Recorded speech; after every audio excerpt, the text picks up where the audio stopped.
Today's message comes from the energy of a woman who I believe passed in the 1980s.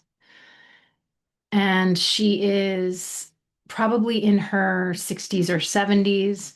She looks relatively young, but she looks tired.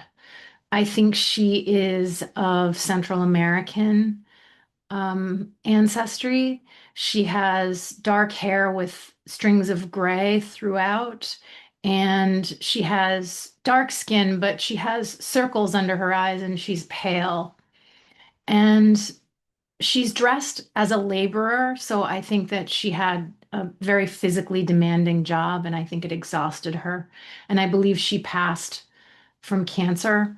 She's showing me the importance of remembering that even the people who are around us who we don't notice, even the people who are perhaps handling laborer kind of jobs or who are quiet and introverted and go unseen in our society for whatever reason, those people should be elevated in our lives as much as those that we love and as much as those that we find to be important, quote unquote.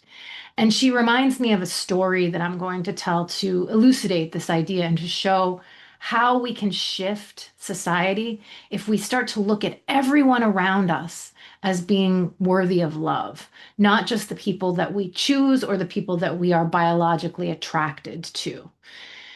A friend of mine was down at the World Trade Center during September 11th when the attacks happened in 2001.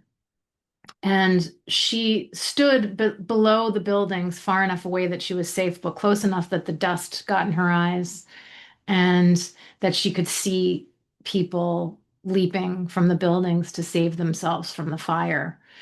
And it was such a horrifying, chaotic, terrifying moment in her life. And she was just physically overtaken by the horror and the shock. And she felt somebody next to her. And she took that person's hand, and that person grasped her hand, and they stood and they stared up at the World Trade Center as they watched people leaping from the tops of the buildings. And after some time, when it became clear that they had to leave the vicinity quickly, I think it was probably a matter of a minute or so, but to her it felt like it was an eternity. In the moment where where the person next, she had to let go of the person next to her, she turned and looked and she saw that it was a very famous celebrity, a female actor. And they looked at each other and they hugged, and then they ran off in their own direction. And of course, never saw each other again.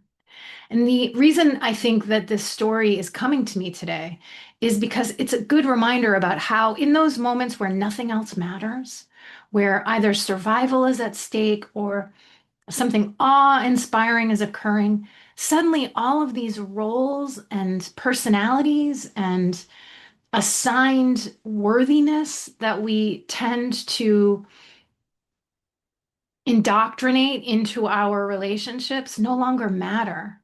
So that a very famous celebrity becomes the same as my friend's partner or her best friend or her sister. It doesn't really matter in that moment when so much enormity is happening around us. Suddenly, labels no longer exist. And this is the goal in our daily life. Labels no longer exist. There is such enormity around us all the time. The miraculous nature of our being, the glory of being able to live between ice ages in this body that is so vulnerable to time and to the environment and yet still thrives on this planet. That is an enormity which we must learn to take in and remove any labels or expectations of the value of the people around us so that the day laborer who picks strawberries receives the same love, compassion, and affection as our partner of 50 years. This is the goal. Is it an easy goal? No, but it is the goal, and that is the message today. If you enjoy my videos, I'll be leaving another one tomorrow, and please like and subscribe if you're inclined because it helps me so much. Thank you.